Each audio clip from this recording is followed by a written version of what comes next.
বাবাকে একদিন বলেছিলাম যে মেথি শাক নিয়ে আসতে, ঘরে কেশরী মেথি বানাবো।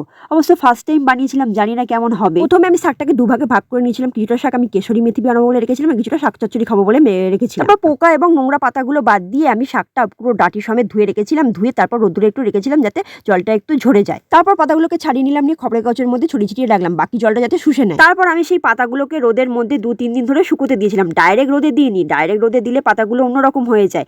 রোদের তাপের মধ্যে রাখতে হবে। 2-3 দিন পর দেখলাম পাতাগুলো কড়কড়ে ভাব চলে এসেছে। তারপর মায়ের রুটি হয়ে যাওয়ার পর সেই গরম চাটুর মধ্যে আমি এই পাতাগুলোকে একটু নেড়ে ছেড়ে নিয়েছিলাম। 2-3 মিনিট নাড়ার পর দেখলাম পাতাগুলো একটু লাল লাল ভাব চলে এসেছে। তারপর দেখলাম যে হাত দিয়ে টিপে দেখলাম একদম কড়কড়ে হয়ে গেছে, গুঁড়ো হয়ে যাচ্ছে। তারপর সেই পাতাগুলোকে একটা জায়গায় ঢেলে নিলাম, অল্প অল্প করে গুঁড়ো করে রাখলাম। পুরো গুঁড়ো করিনি, কারণ তরকারিতে যখন দেবো তখন গুঁড়ো করে দেবো, এটাই তো দেখেছি। ব্যাস, আমার কেশরী মেথি ঘরে রেডি।